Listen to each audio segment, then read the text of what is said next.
Hey there. Subscribe to my channel.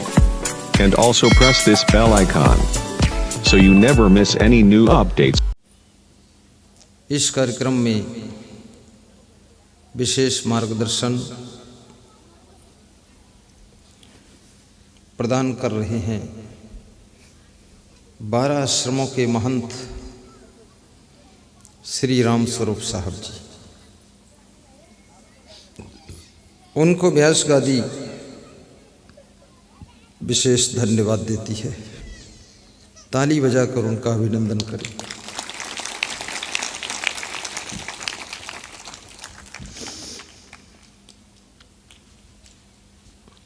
Sahib बंदगी बोले।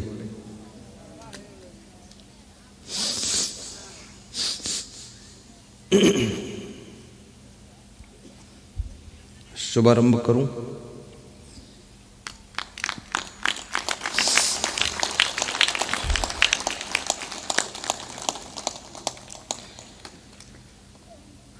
संतो बोले ते जग मारे। कबीर की उल्टवासी है ये। सुनने में उल्टा लगेगा, समझने में सीधा लगेगा।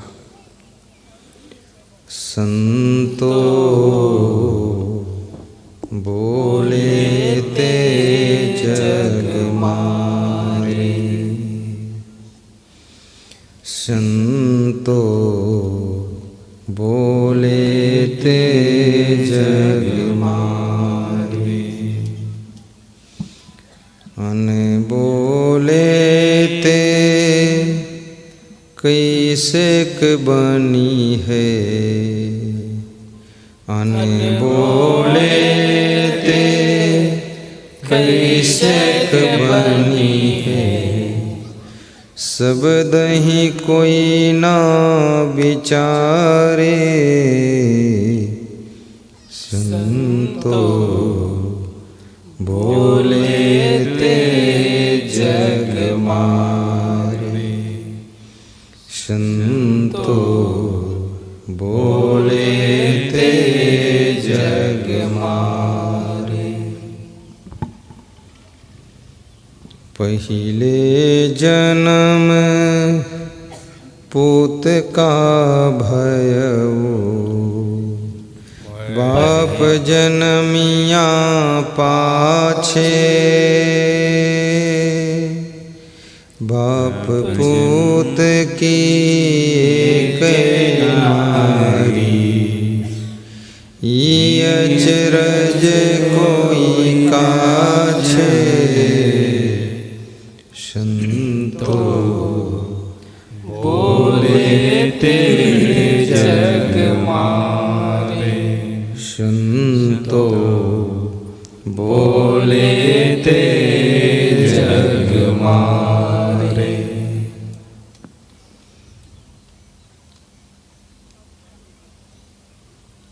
संत कबीर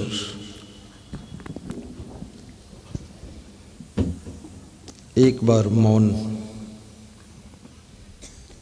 चुपचाप बैठकर साधना कर रहे थे। उनके शिष्य उनके पास में जाते थे। सदगुरु कबीर साहब मुस्करा देते थे और कुछ बोलते नहीं थे। तो शिष्यों ने कहा, हे सदगुरु भगवान, हम सब आपके पास में आते हैं, आपकी वाणी सुनना चाहते हैं। आप कुछ बोलो, कुछ सुनाओ। तो कबीर साहब कहते हैं, मैं मौन से ही संदेश दे रहा हूं, चुप होकर भी शिक्षा दे रहा हूं। मौन में भी ज्ञान छिपा हुआ है, चुप होने में भी ज्ञान छिपा हुआ है, हंसने में भी ज्ञान छिपा हुआ है, रोने में भी ज्ञान छिपा हुआ है, दुख में भी ज्ञान आता है, सुख में भी ज्ञान आता है। कोई आपके साथ में बेईमानी करता है उससे भी आपको कुछ ज्ञान हो जाता है कि हमें कितना सावधान रहना चाहिए। कोई तुमको ठग लेता है, तुरंत तुमको ज्ञान हो जाता है कि ठगों से सावधान रहना है। कभी एक्सीडेंट हो जाता है, तुरंत तुमको ज्ञान हो जाता है कि गाड़ी थोड़ा धीरे चलाना चाहिए, संभल कर चलना चाहिए।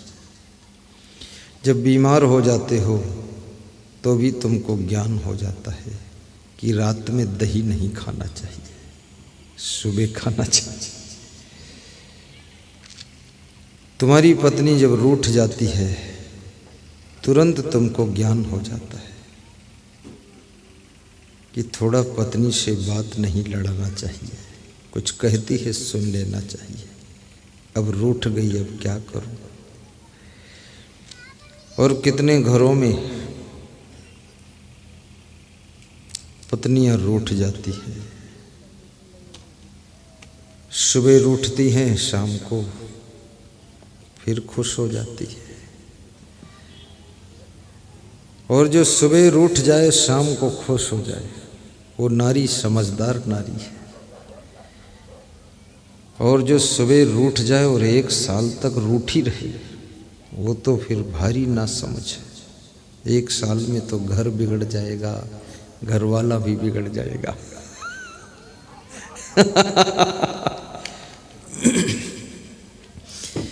इसलिए लंबे समय तक रूठा न करो। कभी रूठने का मन हो, बस 2-4 मिनट रूठ गई। और जो कितनी ही विषम परिस्थिति हो, फिर भी रूठे ना और उसका दिल टूटे ना, और तुम्हारा और उसका साथ छूटे ना, तो समझ लेना वो पूर्व जन्म का तुम्हारा कोई स्नेही आत्मा मिला है।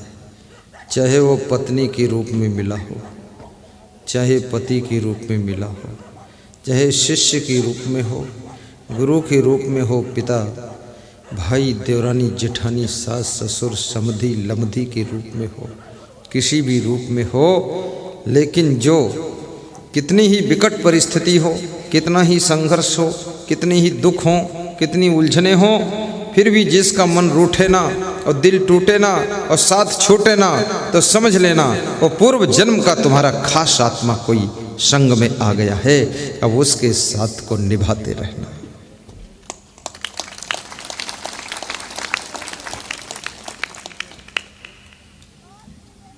तो कबीर साहब कहते हैं, मैंने मौन साध लिया। कबीर जैसा संत यदि मौन साध ले तो इस संसार को संदेश कौन देगा। जैसे मैं मौन साध लूं तो ये प्रवचन कौन करेगा। मैं मौन साधूं कि ना साधूं, पूछ रहा हूं। नहीं साधना है मौन। सब पशु मौन है, पंछी मौन है, कीड़े मकोड़े मौन है, पेड़ पौधे मौन है, सड़कें मौन है, नदी नाले मौन है। मनुष्य जैसी भाषा, मनुष्य जैसे शब्द, मनुष्य जैसी बातें और मनुष्य जैसे ज्ञान की चर्चा इस सृष्टि में कोई प्राणी नहीं करता है, ना कोई प्रकृति करती है। केवल मनुष्य इकलौता एक ऐसा प्राणी है जो सुंदर भाषा में बहुत अच्छे शब्दों को प्रस्तुत करता है। और सृष्टि का ये प्राणी भी अगर मौन साध लेगा तो इस सृष्टि का आनंद भी खत्म हो जाएगा। इसलिए मौन मत साधो। वाणी पर नियंत्रण तो रखो, गाड़ी पे नियंत्रण रखो, लेकिन गाड़ी चलाना बंद मत करो। गाड़ी पर नियंत्रण, मौन नहीं रहना है, वाणी पर नियंत्रण। फिल्टर लगाना है, कभी किसी को डांटना पड़े थोड़ा डांट भी देना, लेकिन जितना ज़रूरत है उतना ही डांटना। फिर आगे मेहनत मत करो। और क्षमा करना पड़े तो क्षमा भी कर देना, सहन करना पड़े तो गम भी खा लेना, और बोलने की आवश्यकता हो थोड़ा बोलना भी, और कोई दूसरा बोल रहा हो तो उसे ध्यान से सुनना भी। बोलना सीखना चाहते हो तो सुनना सीखो। जो ठीक से सुनना जानता है वो ठीक से बोलना एक दिन जान जाता है, और जिसको ठीक से सुनना ही नहीं आता है उसको कभी भी ठीक से बोलना नहीं आता है। जो ठीक से सो सकता है वही ठीक से जाग सकता है, और जो ठीक से सोता नहीं है वो जागते समय भी आधा सोता रहता है, करते रहता है।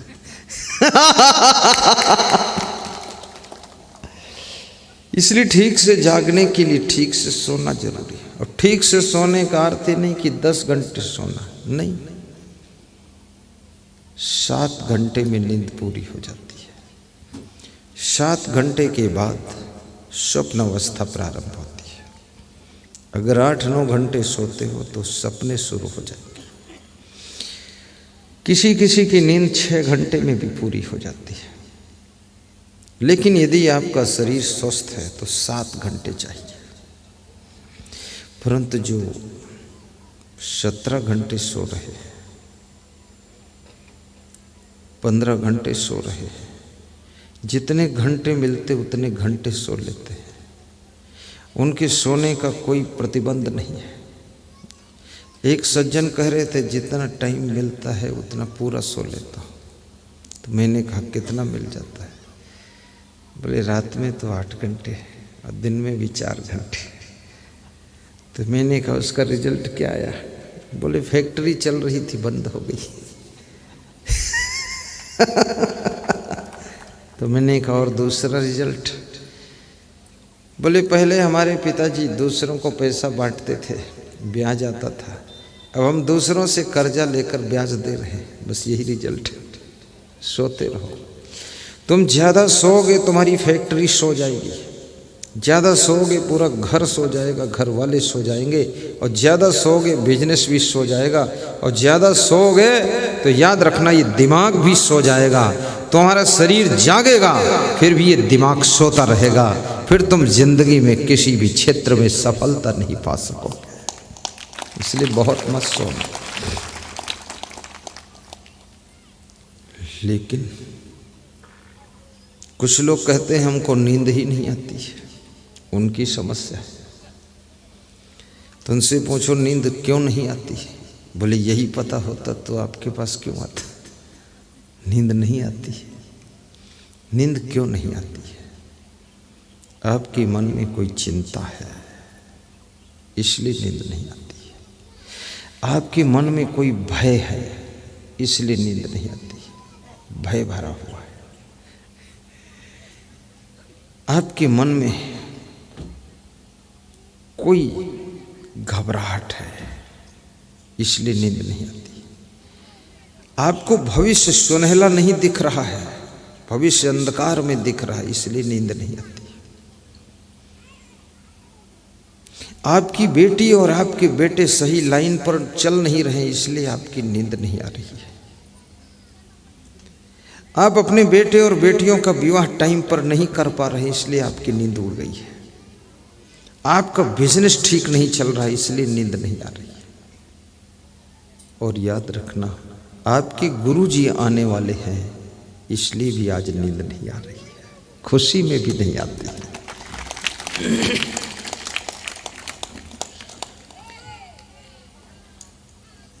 और यदि कोई आवश्यक कार्य हो, गुरु जी का आगमन हो और नींद ना आए, ये सौभाग्य है। और नींद को जीतना भी एक साधना है। कभी जरूरत पड़ने पर थोड़ा नींद को भी जीतो, जरूरत पड़ने पर थोड़ा भूख को भी जीतो। घर में देख लो अगर भोजन की मात्रा कम है तो थोड़ा थोड़ा खा लो। और थोड़ा थोड़ा ठंडी सहने की भी शक्ति बनाओ। थोड़ा सा मन में दुख सहने की शक्ति पैदा करो। ठंडी ऋतु नहीं आएगी ऐसा तो कोई रोक नहीं सकता है, लेकिन ठंडी आएगी पर ठंडी सह लेंगे ये तुम कर सकते हो। ठंडी का इंतजाम कर लेंगे ये कर सकते हो। ठंडी में रजाई कंबल स्वेटर खरीद कर ओढ़ लेंगे पहन लेंगे ये कर सकते हो। पर ठंडी ना आए मौसम ही बदल दूं ये तुम नहीं कर सकते हो। इसलिए इस दुनिया में दुख ना आए उलझन ना आए ये तुम नहीं कर सकते। लिख में दुखी नहीं होगे ये कर सकते हो। दुख में अपने आप को दुखी होने से बचा सकते हो, इतना कर सकते हो। और जब ज्ञान हो जाता है तो दुख के आने पर भी तुम दुखी नहीं होते हो। एक सेठानी अपने घर में देसी घी में हलवा तल रही थी। देसी घी में हलवा तुम तभी तलते हो जब कोई खुशी होती है, ऐसे तो हलवा बनता ही नहीं है। ऐसे तो ज़्यादातर दाल भात रोटी सब्जी बस ये 4 आइटम चलते रहते हैं। कभी कभी टमाटर की चटनी हो गई, दही वही हो गया बस। लेकिन हलवा क्या पूछना है। देसी घी का हलवा चर्चा मत करो, लार आ जाएगी।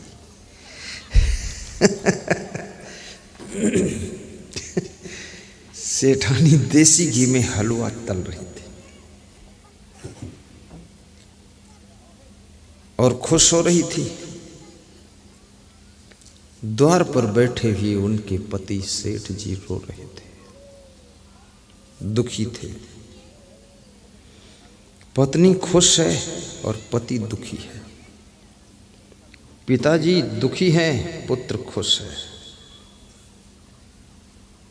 घर में कोई दुख होता है तो सब घर के सदस्य बराबर दुखी नहीं होते, कम ज्यादा दुखी होते हैं। और कुछ लोग तो नहीं भी दुखी होते। आपके घर में किसी की मृत्यु हो जाए सब बराबर नहीं रोते। छोटा भाई ज्यादा रोता है, मझला थोड़ा सोच सोच के रोता है, तीसरे नंबर का रुक रुक कर रोता है, बड़ा वाला सबको देख देख के रोता है।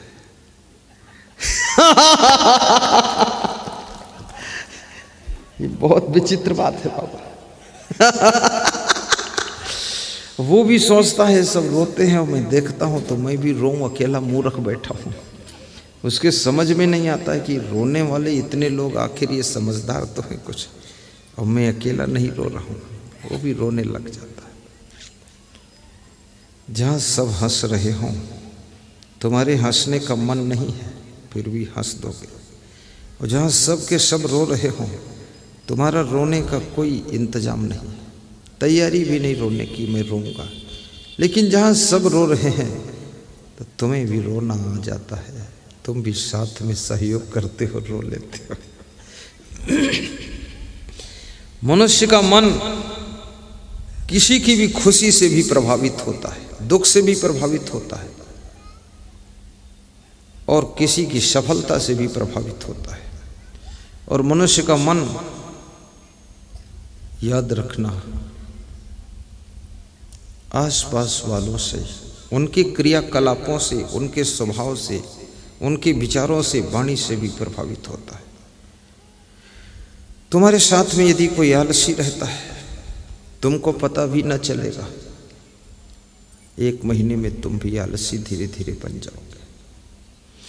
तुम्हारे साथ में कोई धन कमाने वाला बंदा रहता है तुम जान नहीं पाओगे, और 1 महीने में तुम भी धन कमाने की यात्रा पर निकल पड़ोगे। इसलिए उनकी संगत मत करो जो तुम्हारी जिंदगी को माइनस की तरफ ले जाते हैं, उनकी संगत करो जो तुम्हारी जिंदगी को सृजन की ओर ले जाते हैं, ऊपर उठाते हैं, विकास की ओर ले जाते हैं और जिंदगी में खुशियों के फूल खिलाते हैं। उनकी ही संगत करना चाहिए। अगर अच्छा लगा तो like share comment and subscribe जरूर करें। जय हिंद, जय भारत।